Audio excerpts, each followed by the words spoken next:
மாறன் சீரியலில் நாளைக்கு ஒரு சூப்பரான பரபரப்பான எபிசோடு வந்திருக்குன்னே சொல்லலாம். அதுக்கு முன்னாடி வீடியோ பிடிச்சிருக்குண்ணா லைக் பண்ணிட்டு பார்த்து சப்போர்ட் பண்ணுங்கள் ஃப்ரெண்ட்ஸ்.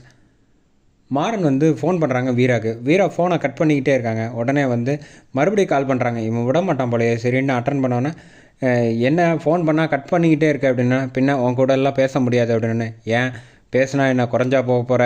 பொழுதன்னைக்கும் உன் கூட போய் நான் எப்போ பண்ணாலும் எடுத்திருக்கல. அப்போ அப்படி பண்ண வச்சதுனால தான் நீ வந்து என்னை அசிங்கப்படுத்திட்டியே காலையில் அப்படின்னு. என்ன சொல்கிற? நான் ஒழுங்காக திருந்தி நல்லா இருந்தேன். என்னைய வந்து நீ மறுபடியும் இப்போ வந்து இந்த மாதிரி தள்ளாட வச்சுட்டியே அப்படின்னோடனே, உன்னால தான் 3 நாளுக்கு மேலே தாக்கு பிடிக்க முடியல. ஆமாம், நான் என்னால் தான் காரணமா? நீ தான் இந்த மாதிரி என்னை வந்து இப்படி ஆக்கிட்ட. என்ன குறைச்ச எனக்கு? நீ வந்து எங்கள் அம்மாவுக்கு அப்புறம் நீ தான் நான் நம்பினேன். அந்த சமயத்தில் நீ இப்படி பண்ணிட்ட பார்த்தியா? சரி, உன்னால் இப்போ வந்து எங்கள் அப்பா என்னை அடித்து வீட்டை விட்டு துரத்திட்டாங்கல்ல, நீ சந்தோஷமாக சவாரிக்கு போ அப்படின்னு சொல்லி ஃபோனை வச்சிடுறாங்க. அப்போ மாறன் வந்து மறுபடியும் இப்படி ஆயிட்டானே, நம்மளால தான் அப்படின்னு யோசிக்கிறாங்க. அதுக்கு அடுத்த நாள் காலையில் விடிஞ்சோடனே கண்மணி வந்து பேச ஆரம்பிக்கிறாங்க. சாப்பாடு எல்லாருக்கும் வச்சிட்ருக்கப்போ வந்து கரெக்டாக ராமச்சந்திரன் கிட்ட வந்து சொல்கிறாங்க, மாறன் வந்து ரொம்ப நல்லவன் மாமா, நீங்கள் தான் வந்து தப்பாக புரிஞ்சுக்கிட்டீங்க. ஆக மொத்தத்தில் நீங்கள் எல்லோரும் சப்போர்ட்டு, அவனுக்காக நீயும் வக்காலத்து வாங்க ஆரம்பிச்சிட்டியா? இதெல்லாம் என்ன விதத்தில் நியாயம்? மாறனுக்கு கல்யாணம் பண்ணி வச்சுட்டா அவன் வந்து திருந்திடுவான் அப்படின்னு சொன்னோன்னே, இங்கே பாருமா, தயவு செஞ்சு பேசுகிறத நிப்பாட்டு. அவனுக்காகலாம் நான் இன்னொரு தடவை வந்து இன்னொருத்தர்கிட்ட போய் வந்து பேசணுங்கிற அவசியம் கிடையாது. அந்த பொண்ணு பாவம், மாறனெல்லாம் நான் யாருக்கும் வந்து இந்த மாதிரி விஷயத்துக்கெலாம் நான் வந்து பேச மாட்டேன் அப்படின்னு சொன்னோன்னே, இந்த பக்கம் வள்ளி இவ ஏதோ பெருசாக திட்டம் போடுறா, அதனால தான் மாறனுக்கு வந்து கல்யாணம் பண்ணணுங்கிற பேச்செல்லாம் எடுக்கிறா, நம்ம கொஞ்சம் உஷாராக இருக்கணும் அப்படின்னு வள்ளி வந்து புரிஞ்சுக்கிறாங்க.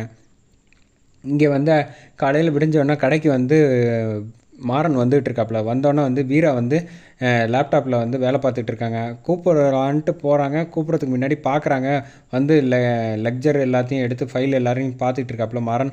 ஆனால் வீரா வந்து கண்டுக்கவே மாட்டேன். ஓ, என்ன நீ அவாய்ட் பண்ணுறியா அப்படின்னா, பக்கத்தில் வேலை பார்த்துட்டு இருக்கவங்கள வந்து மாறன் வந்து கண்ணாப்பண்ணான்னு திட்டுறாங்க. ஒழுங்காக எல்லா கலரையும் வந்து கரெக்டாக அடுக்கி வைக்கணும்னு தெரியாதா? எத்தனை தடவை சொல்லியிருக்கேன், மறுபடியும் பாரு, இந்த விட்டுட்டு போகிற, எடுத்துகிட்டு போ அப்படின்னு சொன்னோன்னே வீரா வந்து பேச ஆரம்பிச்சிடுறாங்க. என் மேலே உள்ள கோவத்தை அவன்கிட்ட காட்டாத அப்படின்னா, அவன் ரொம்ப நாளாக சரியாக வேலை பார்க்கல, அதனால தான் சொன்னேன், மற்றபடி வேறு ஒன்றும் இல்லை அப்படின்னோடனே, இங்கே பாரு மாறா, நம்ம 2 பேரும் ஃப்ரெண்ட்ஸாகவே இருப்போம், நீ நேற்று நடந்ததை மறந்துடு. நீ வேணால் அவனை மறந்துக்க, ஆனால் உன்னையெல்லாம் என்னால் மறக்க முடியாது. நான் சொன்ன விஷயத்தையும் நீ மறந்துடாத அப்படின்னு சொல்லிட்டு, ஒரு விஷயம் புரிஞ்சுக்க, நான் ஒழுங்காக நல்லா தான் இருந்தேன். அதை வந்து எங்கள் அம்மாவுக்கு அப்புறம் நீ தான் அதை வந்து யாராலையும் மாற்றவும் முடியாது, அழிக்கவும் முடியாது. கொஞ்சம் வந்து கஷ்டப்பட்டு தான் ஆகணும். சில விஷயம் நல்லது, லைஃப் மேட்டர் இல்லையா, கிடைக்கணுன்னா கொஞ்சம் உழைச்சி தான் ஆகணும். நீ என்னை புரிஞ்சுப்ப அப்படின்னு சொன்னோன்னே, இவன்கிட்ட போய் பேசணும் பார்த்தியா, என்னைய சொல்லணும் அப்படின்னு சொல்லிட்டு இங்கே போய் வேலை பார்க்க ஆரம்பிச்சிடறாங்க. அந்த சமயத்தில் இந்த பக்கம் வந்து ஒருத்தர் வந்து தண்ணி குடிக்கலான்ட்டு குடிக்க போகிறாங்க. அந்த பக்கம் சுவிட்ச் பாக்ஸ் வந்து கீழே கிடக்குன்னொன்னா அதை எடுத்து அந்த இடத்துல வச்சோன்னா அவருக்கு வந்து கை காலெலாம் நடுக்க ஆரம்பிச்சிருது. உடனே இதை வீரா பார்த்துட்றாங்க. வீரா பார்த்தோன்னா அவங்களும் வந்து போய் அவன் கையை பிடிக்கிறாங்க. மறந்து போயிட்டு இதை வந்து பார்த்துடுறாப்புல. மாடியிலேருந்து இறங்கி வர்றவன் வந்து என்ன பண்ணிக்கிட்டு இருக்கீங்க அப்படின்னு சொல்லிட்டு கையில் உள்ள கட்டையை எடுத்து போங்கி வீராவை ஒரு அடி அடிச்சுட்டு, கையில் அடிச்சுட்டு, அறிவு இருக்கா உனக்கு கொஞ்சமாவது? அவனே அந்த மாதிரி நடுங்கிட்டு இருக்கான், அவனை போய் வந்து பிடிக்கிற, உனக்கு கொஞ்சம் கூட யோசிக்க தெரியலையா அப்படின்னா, பதட்டத்தில் இப்படி பண்ணிட்டேன், என்னத்த பண்ணையோ, முதல்ல தண்ணியை கொடுங்க அப்படின்னு சொல்லிட்டு தண்ணியை கொடுக்குறாங்க.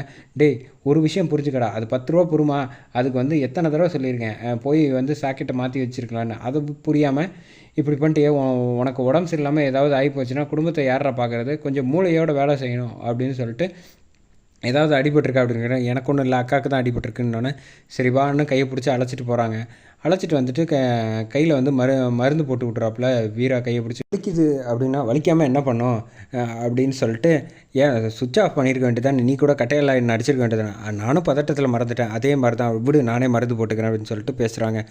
நீ ஒன்றும் கவலைப்படாத, அவ்வளோ சீக்கிரம் வந்து என்னை விட்டு நீ உன்னால் போகவும் முடியாது, போகவும் விட மாட்டேன், நான் இருக்கிற வரைக்கும் நீ என் கூட வாழ்ந்தே ஆகணும் அப்படின்னு சொன்னோன்னே, இவ்வளோ பேசுகிறல்ல, நீ அன்றைக்கி வந்து என் அண்ணனை வந்து அன்றைக்கி மட்டும் என் அண்ணனுக்கு வந்து உதவி செஞ்சுருந்தேன்னா இப்போ அண்ணனும் இருந்திருப்பாப்புல, நம்மளும் சந்தோஷமாக இருந்திருக்கலாம்ல அப்படின்னு சொன்னோன்னே, வீரா கிட்ட வந்து எதுவும் உண்மையாக சொல்ல முடியாமல் அப்படியே நிற்கிறாங்க. அந்த பக்கம் வந்து கண்மணி வந்து முடிவு பண்ணிவிட்டு மாறன் கல்யாணம் பண்ணி வைக்கலான்ற இதெல்லாம் நியாயமா அப்படின்னு கேட்குறப்ப, அது உங்களுக்கு சொன்னால் புரியாது.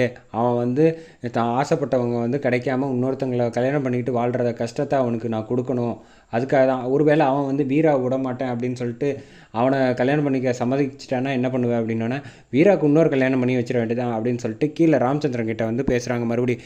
நான் மாறன் கல்யாணத்தை பற்றி பேசுகிறேன், அதான் வேண்டாம், நான் கையோடு வந்து வீராக்கும் கல்யாணம் பண்ணி வச்சுட்டேன்னா எனக்கு செலவு குறைஞ்சிரும்ல, அதுக்காக தான் யோசித்தேன் அப்படின்னோடனே, இப்போ என்ன அவசரம் வீராக்கு கல்யாணம் பண்ணணும்னு? அப்படிலாம் ஒன்றும் அவசியம் கிடையாது ராமச்சந்திரன் வந்து அதிரடியாக சொல்கிறாப்புல. ஏன்னா இவர் மனசில் ஆசை இருக்குல்ல, அதோட இவர் பையனுக்கு வந்து கல்யாணம் பண்ணி வைக்கணும்னு ஒரு யோசனையில் இருக்காப்புல. அதனால் வந்து ராமச்சந்திரன் வந்து இப்போதைக்கு கல்யாணத்தை பற்றி பேசாத, நான் சொல்கிறத கேளு அப்படின்னு சொல்கிறாங்க கண்மணி கிட்ட. கண்மணி அதோட அதிர்ச்சி ஆகுறாங்க. எபிசோட சூப்பராக முடிக்கிறாங்க.